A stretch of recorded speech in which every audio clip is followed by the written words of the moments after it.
Let me take you back to the year when we truly became aware that crazy COVID was planning to kill us and we needed government overreach to save us all. Doesn't that just give you the warm fuzzies to know the government was there to protect you?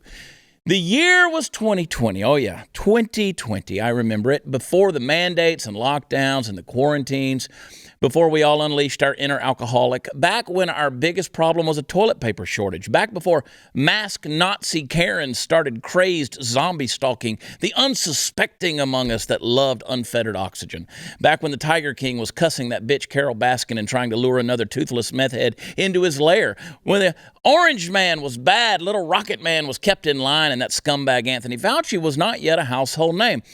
But guess what else was going on in 2020? Well, people were dying en masse from something no one was talking about. Where was the government at that point in time? You see, in 2020, 1.5 million people were newly infected with HIV.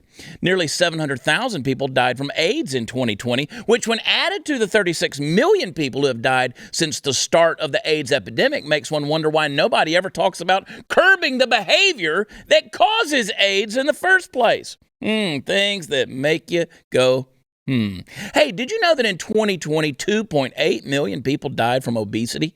Heart disease claimed 17.9 million lives. Diabetes took 1.5 million of our friends and family, and yet the government had remained eerily silent on all those issues. It's almost as if they really just don't care. Because if they cared, they would have banned fast food and refined sugars and industrialized seed oils a long time ago. But they didn't. You ever wonder why they didn't?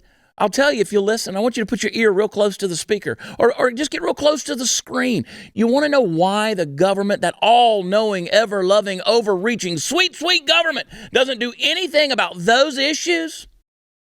There's no money in it. That's right. 2020 was the year when we began to realize that we're all just bipedal lab rats. We are the government's rhesus monkeys. COVID became the government's covert plan to ID those who are submissive to the globalist agenda. That's what it's all about. They don't give a rat's ass, pun intended, whether you live or die, because this was never about your health. This was all about your pliability to their plan. Would you willingly lock yourself down? Would you put your faith in the overlords and relinquish your freedom when told? Would you meekly mask up? Who was going to fall in line and yet stay 6 feet apart? Who among us would take the jab to keep a job? They weaponized science and the medical community to play on your deepest mortal fears in order to get you to play according to their rules.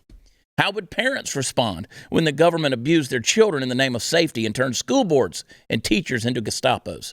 This was never about our health. This was never about saving lives, and that includes grandma.